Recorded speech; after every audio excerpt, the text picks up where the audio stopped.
Well, welcome to Matt's not quite daily devotion. It's not quite daily because I don't really know how often I'm going to be able to do these things, but hopefully I'll do them enough to make it interesting and keep it going. Why am I doing this? Well, I thought it'd be just helpful because we're not meeting together to have some extra input, some extra help. It can be hard going reading our Bibles, so I thought I'd just share with you what I've been going through in my daily devotion. I've been going through Amos, not because of any other reason except I thought I can't remember the last time I read through Amos. So if you're interested, we're going to be going through the book of Amos, and it's an interesting book. It's a hard book, and now if you want to, it'd be good if you could read the first chapter and through to chapter 2, verse 5. I've got my Bible here, that's what I'm looking at. So if you can read the first chapter and the first 5 verses of the second chapter, so just pause me and come back, okay? Right. Amos. Little introduction to Amos. I haven't done a lot of work on this, so forgive me if anything's factually incorrect or anything, but Amos, we can see from the first couple of verses that he was a shepherd from Tekoa, that's in Judah, so he's actually speaking to Israel, so he's not from the northern kingdom, he's from the southern kingdom, but that's where he's from, Judah. And he sees this vision. Chronologically speaking, he's before most of the other minor prophets, probably around 660 BC. That's about 40 years before Israel fell to Assyria. So I'm just going to read a couple of verses from verse 2. The Lord roars from Zion and thunders from Jerusalem. When the Lord roars, apparently, that can mean two things. Firstly, it can mean that judgment is coming, or it can mean that he's warning us about judgment. And then he continues, the pastures of the shepherds dry up and the top of Carmel withers, which doesn't sound that good. So I think we could probably guess that it's judgment that is going on here. The Lord roars. Powerful image, isn't that? To summarise the book, it has been summarised not in my words but in other people's words as no, that's enough, and this is the end. So because of the bad behaviour, that's going to stop, and you are finished, Israel. You're done. We'll expand that as we go through the book, no doubt. I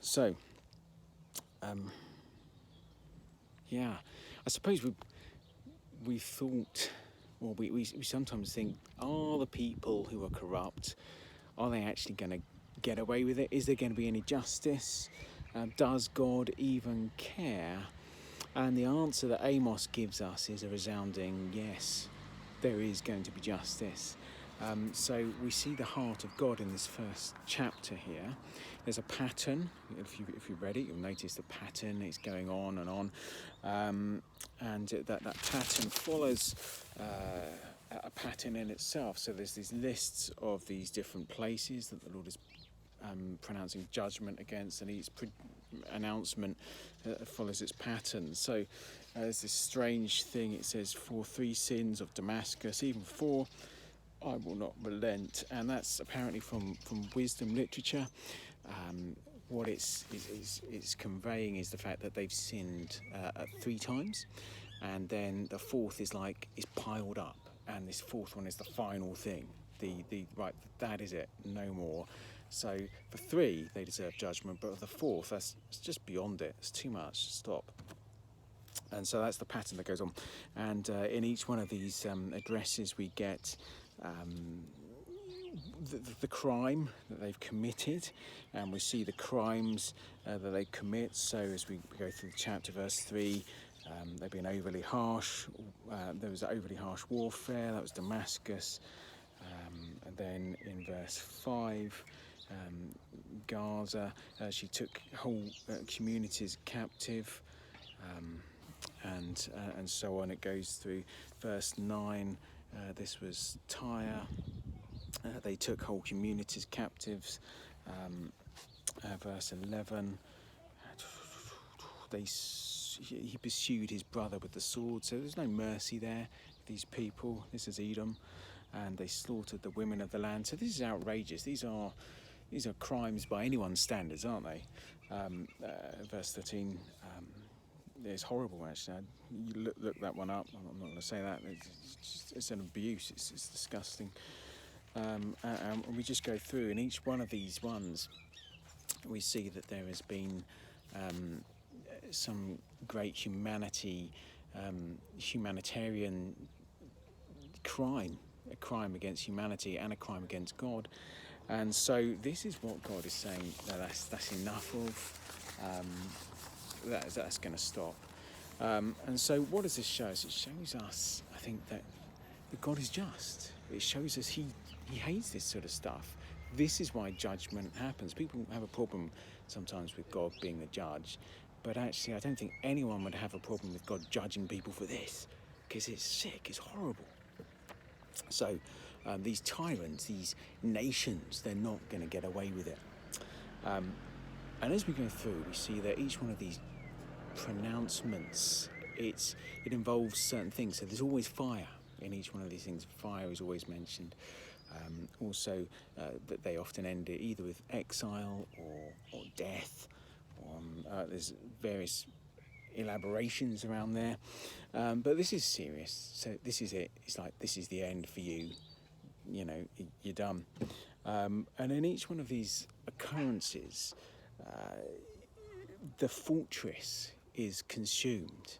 It's consumed. It's the same all the way through. The fortress is consumed. When I think of a fortress, I think of the Lord of the Rings. You know, if you've ever seen it, it's that huge, the attacking armies, or whatever they're called, I don't know, orcs or whatever, are coming, and they retreat, they go into the safe place, the fortress, and then the army comes and fights against it. And that's the kind of picture I have. But here, the fortress is no good. It falls. It's consumed. Their safe place is no safe place at all. And what does that mean to us? Well, I was thinking, what about our fortresses? What's our safe place? Probably not a literal fortress, but we do have our money, our savings account, our jobs. That's a safe thing. We rely on our modern medicine in the days that we live. Our investments, all these things we put our faith in, our trust in.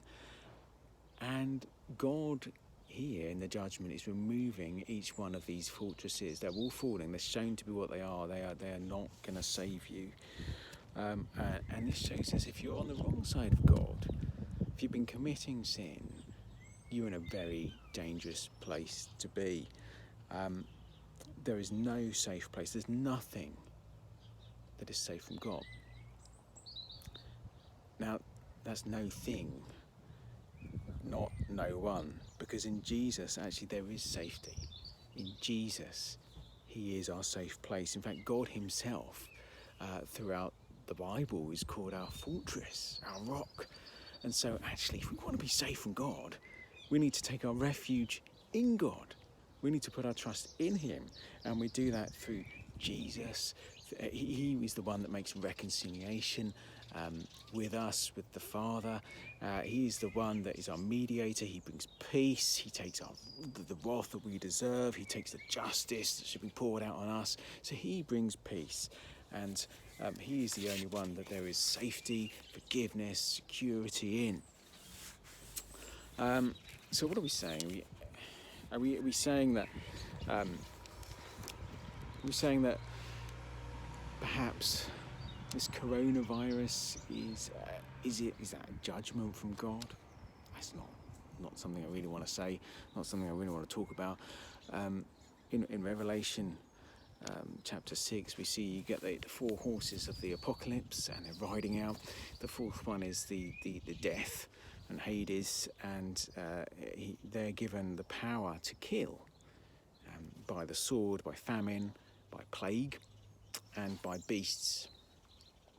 And my view of Revelation is we are in the last days, and we have been ever since the Lord ascended into heaven, and these things have been riding out. These 4 horses have been riding out. And so this virus we're in is no different to any other virus or illness or disease or death or war. These things have been riding out all the way through our history. And what they're meant to do is make us think, something's not right here.